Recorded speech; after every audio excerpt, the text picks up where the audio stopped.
un Algérien du Durduran à Manhattan. Il est passé de délégué médical au 17e étage de la tour Pfizer à New York. Il est toujours vivant. Il est vieux, il est toujours vivant. Donc les opportunités, il y en a dans la visite médicale.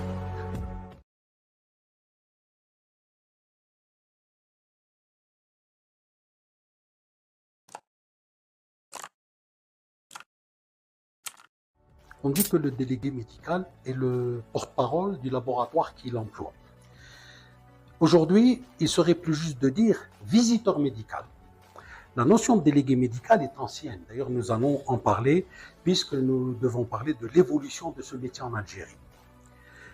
Le visiteur médical ou délégué médical de l'époque est né avec l'industrie pharmaceutique. L'un des premiers labos qui fête ses 110 ans est bien Pfizer. Et dès le départ, Pfizer a recruté des délégués médicaux. Il les a formés sur ces produits pour aller montrer et apprendre aux médecins la valeur et les objectifs de ce produit. En Algérie, les premiers laboratoires étaient bien sûr étrangers. Et les délégués médicaux étaient français, venaient de France. Ensuite, à partir de 63-65, on a recruté des délégués médicaux algériens. On peut citer des noms. On en connaît puisque nous avons vécu la transition avec les anciens.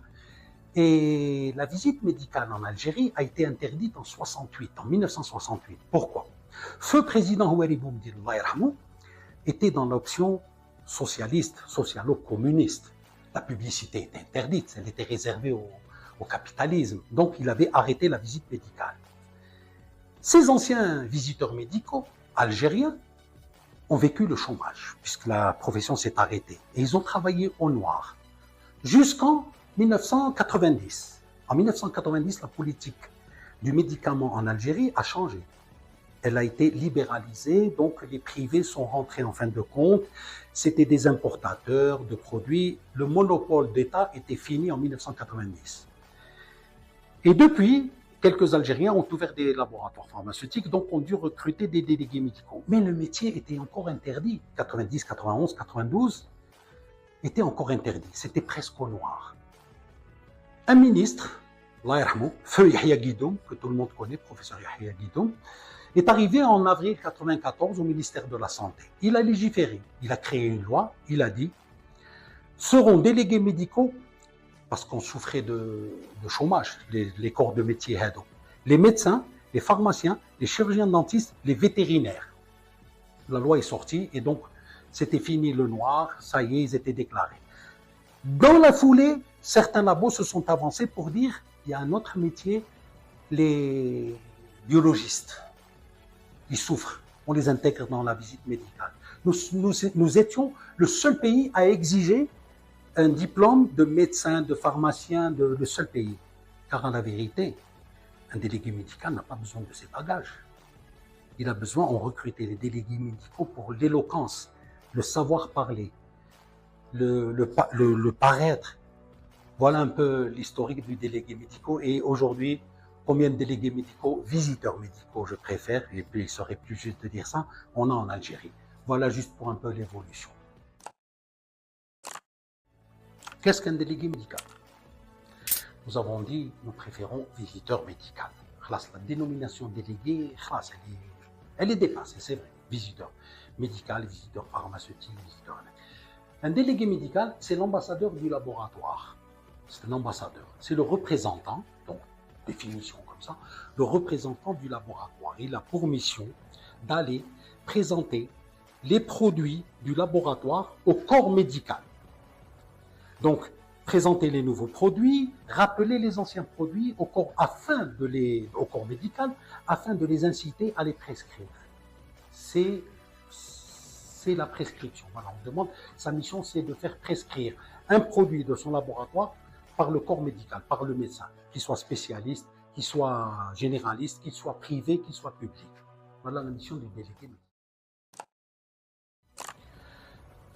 Le visiteur médical, les bagages requis pour être visiteur médical. Il n'y a pas de bagages requis. On en a parlé. L'Algérie, au besoin de ce chômage, de cette catégorie de chômage, a légiféré pour que ce soit des médecins.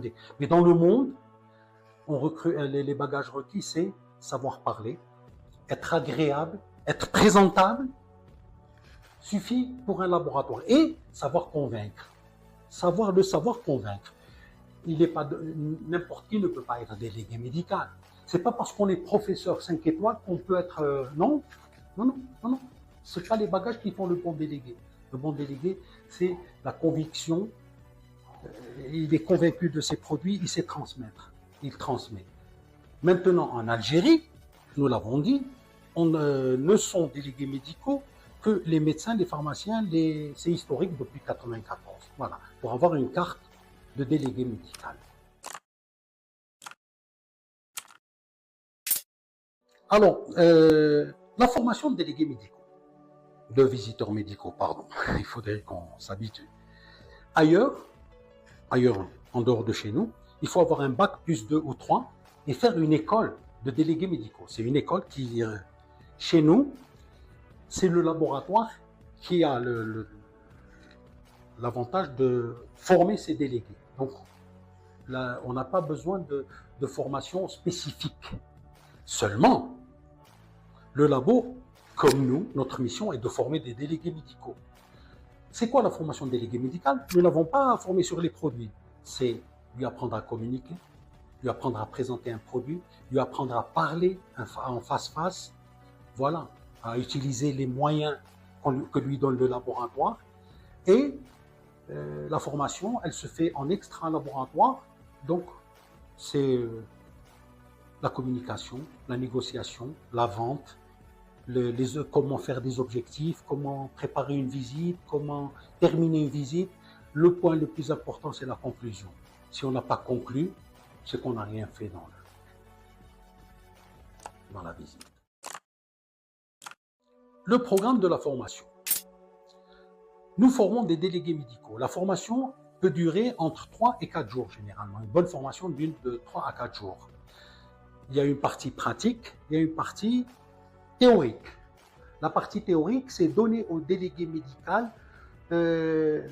comment disposer de son secteur, comment préparer une visite, comment exploiter les potentialités de son produit. Ensuite, dans la formation même, nous faisons des petits face-face. Et on termine toujours par un stage pratique. L'application de ce qu'il a appris, donc en pratique. Voilà, ça se passe en 3-4 jours. Simple. Les points forts de la formation et les évolutions possibles. C'est vrai que, bon, on peut ramener un gars, il va présenter un produit. Mais les points forts de la formation, on leur donne des techniques de communication, des techniques de négociation, des techniques de vente. Tout ça, donc c'est ça les objectifs. On leur donne des moyens, des outils pour mieux communiquer. Et les opportunités, c'est, ils passent de délégué médical, visiteur médical, à superviseur régional, à superviseur marketing. Les postes sont ouverts. Il peut faire beaucoup de choses dans un laboratoire. Il y a beaucoup de postes à partir du délégué médical. Nous connaissons des personnes en Algérie, des Algériens, un Algérien, du Djurdjura à Manhattan. Il est passé de délégué médical au 17e étage de la tour Pfizer à New York. Il est toujours vivant. Il est vieux, il est toujours vivant. Donc les opportunités, il y en a dans la visite clinique.